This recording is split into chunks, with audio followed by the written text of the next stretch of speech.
Friends, welcome to literary scholar channel. और हम फिर वापस पैराडाइज लॉस्ट बुक 1 हम कर रहे हैं, लाइन बाय लाइन एक्सप्लेनेशन। और इस बुक को ख़त्म करने के बाद हम फिर वापस आप अपने ट्रैक पे आएंगे और फिर यूजीसी नेट की तैयारी कराने की बात हो रही थी, तो वो करेंगे।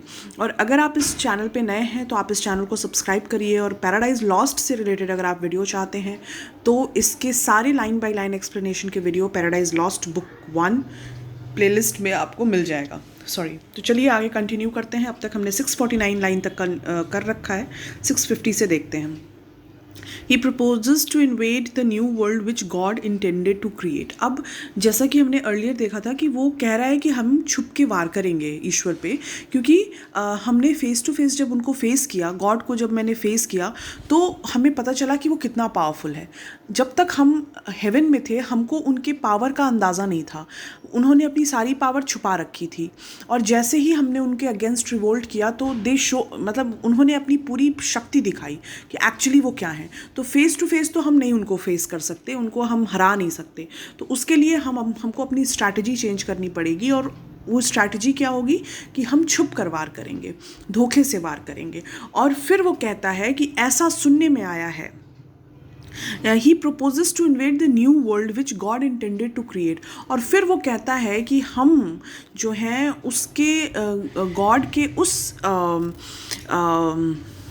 कहते हैं ना कि एक नई दुनिया बनाने जा रहे हैं ईश्वर, और उस दुनिया पे हम अटैक करेंगे, ऐसा सेटन का मानना है। तो अब चलिए इसी को देखते हैं कि वो आगे क्या कहते हैं। स्पेस में produce new world whereof so rife there went a fame in heaven that he ere long intended to create, and therein plant a generation whom his choice regard should favor equal to the sons of heaven।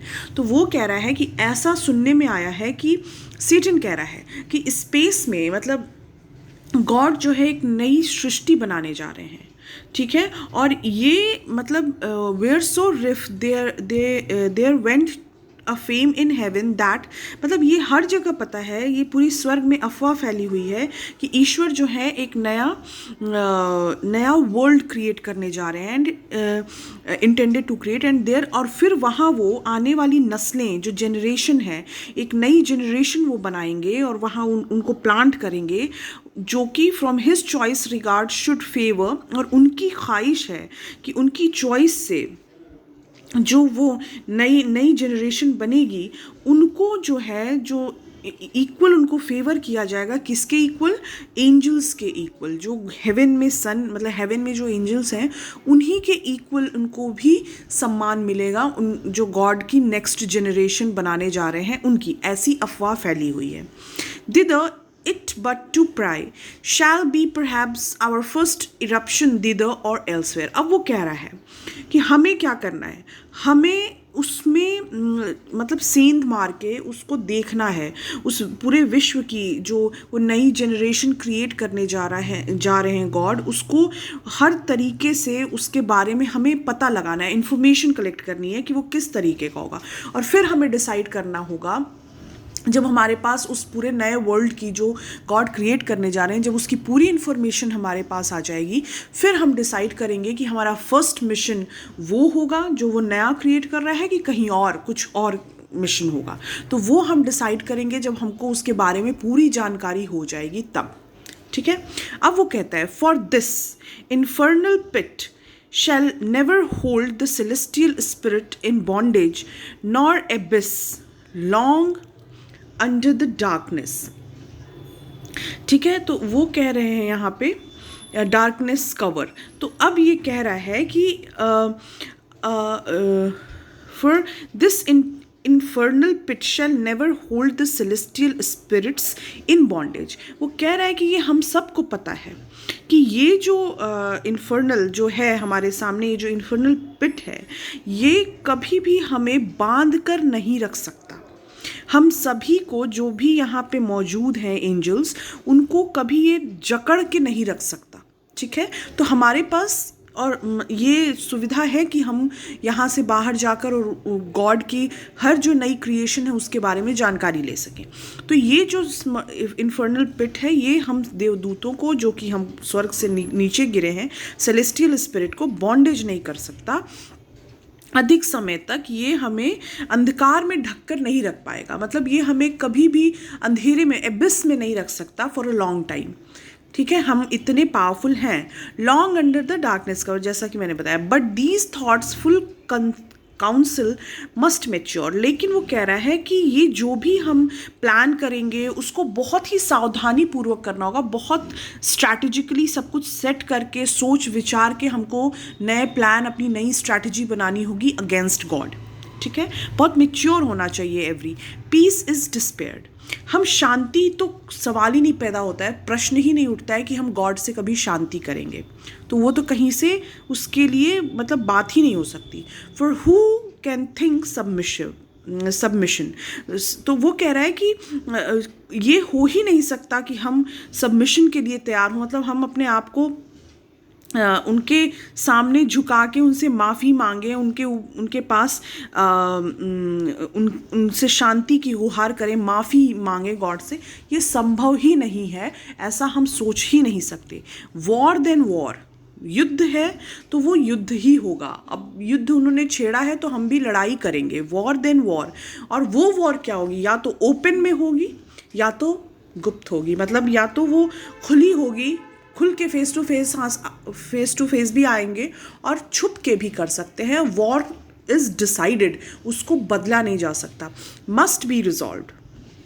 और कोई और इसके अलावा, युद्ध के अलावा, लड़ाई के अलावा, वॉर के अलावा गॉड से और कोई ऑप्शन ही नहीं है हमारे पास, हम पीस सोच नहीं सकते। तो ये थी सेटन की speech.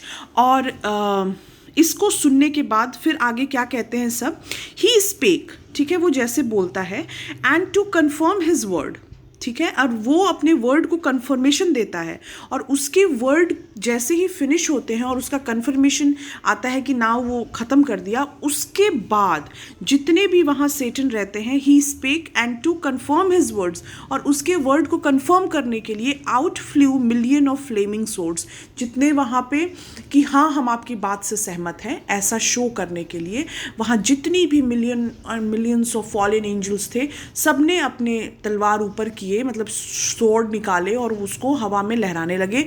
Drawn from the thigh of mighty cherubim, then sudden blaze far round illumined hell. तो कह रहे हैं कि सब ने अपनी तलवारें ऊपर लहराना शुरू की, और वो अचानक इतना ज़्यादा, मतलब मेटल जो तलवारें थी उसकी, उन सब जितने भी मिलियन ऑफ फॉलन एंजल्स वहाँ मौजूद थे, तो उन सब की तलवारें जब हवा में लहराने लगी तो वो पूरा इल्यूमिनाइट हो गया, सब कुछ चमकने लगा, पूरा नर्क चमकने लगा। ठीक है, उनके तलवार, उन सभी एंजल्स के तलवार की वजह से। हाईली दे रेज्ड, ठीक है, अगेंस्ट द हाईएस्ट। और फिर हाईएस्ट यहाँ गॉड को कहा गया है कि उन्होंने जितने भी वहाँ पे फॉलन एंजल्स थे, उन सब ने ज़ोर ज़ोर से, मतलब हाईएस्ट मतलब गॉड के अगेंस्ट रेज्ड दिखाया, अपना गुस्सा दिखाया। ठीक है, कि वो हमारे साथ ऐसा कैसे कर सकते हैं। And fierce they grasped arm clashed on their sounding shield, और फिर जो उनके हाथ में वो तलवार थी, उस तलवार को अपने शील्ड पे, जो कि ढाल होती है ना, जो तलवार और ढाल होती है, उस पर वो सब पीटने लगे। क्यों? क्योंकि वो आवाज़, उस चीज़ को शो करना चाहते थे कि दे आर एंग्री, ठीक है, और वो अपना रेज शो करना चाहते थे। तो वो क्लैश का साउंड होने लगा, जो शील्ड थी उस पर, वो मार मार के शील्ड पे उन्होंने वो आवाज़ तैयार की, द डिन ऑफ वॉर, जो कि वॉर का साउंड था, hurling defiance toward the vault of heaven. और फिर वो क्या कह रहे हैं कि वो तलवार ऊपर उठा के उन्होंने वो चीज़ स्वर्ग की तरफ, जो हेवन था उसकी तरफ, वॉल्ट ऑफ हेवन की तरफ दिखाया, और उन सब ने मिलके हेवन को ललकारा। तो ये अब तक का यहाँ पे एक्सप्लेनेशन है, और फिर आगे का एक्सप्लेनेशन हम नेक्स्ट वीडियो में देखेंगे। आई होप कि आपको ये एक्सप्लेनेशन पसंद आ रहा है। अगर पसंद आ रहा है तो प्लीज़ आप इसको लाइक, शेयर एंड सब्सक्राइब करिए। कुछ डाउट है तो बिल्कुल आप उसको पूछिए। एंड तब तक आप अपना ख्याल रखिए। नेक्स्ट वीडियो तक नए हैं तो प्लीज़ सब्सक्राइब करिए, और क्या करिए, क्या कहते हैं, सब्सक्राइब करिए चैनल को, और बेल बटन दबाइए, एंड शेयर करिए अपने फ्रेंड्स को, और अपना ख्याल रखिए, अपनी फैमिली का ख्याल रखिए, खुश रहिए। Thank you for watching this video.